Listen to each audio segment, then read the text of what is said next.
না না, সেটা তো পার্সোনাল ব্যাপার, বাট সবাই চাইছিল একটা পরিবর্তন হয়েছে, সবাই ভালোবাসে। আমি আগেও ছিলাম, কাজ করেছি, সেই জন্য লোকে দেখেছে আমি কি কাজ করি বা করতে পারি।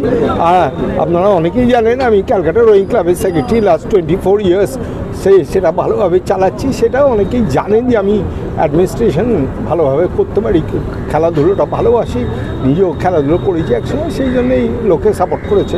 2016 সালে সচিব পদে আপনাকে হারিয়েছিল বাবুল ব্যানার্জি, আজকে 2024 সালে সভাপতি পদে এলেন বাবুল ব্যানার্জিকে হারিয়ে। মধুর প্রতিশোধ? না না, প্রতিশোধ কিছু, খেলাধুলায় কোনো প্রতিশোধ হয় না। ময়দানে ছোট করে প্রায় হারিয়ে গেছে, বলা চলে একদম হারিয়ে গেছে, সেই জায়গাটা কীভাবে আপনি সেটাই আমরা আজকে তো কিছুই না, আমরা বসবো সবাই মিলে, সবার অভিজ্ঞতাটা নিতে হবে, সবার সঙ্গে কথা বলে, যাতে ছোট খেলাগুলো একটু উঠে আসে, তারা সব রকম সাহায্য পায়, সেটাই হচ্ছে ফার্স্ট উদ্দেশ্য হবে আমার। এখনো হয়নি, আমি সেই জন্য আপনার জয়, আপনাকে অভিনন্দন জানাই। রাজনৈতিক প্রভাবশালী রাজনৈতিক ব্যক্তিত্ব না থাকলে, তার ব্যাকআপ না পেলে আপনি কি জিততে পারতেন?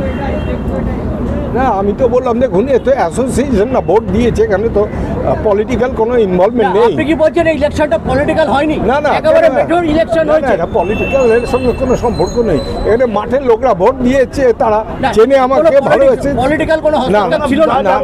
জয় ব্যবধান কেমন? 25 ভোটের ব্যবধানে জিতেছে, ভোটও তো কম, আমি 45 ও 20। সভাপতি স্বপন বন্দ্যোপাধ্যায়কে প্রয়োজনে কি নিশ্চয়ই কাজে লাগাবে? হ্যাঁ নিশ্চয়ই থাকবে, কেন থাকবেন? আরে ও আমার ছোট ভাই না।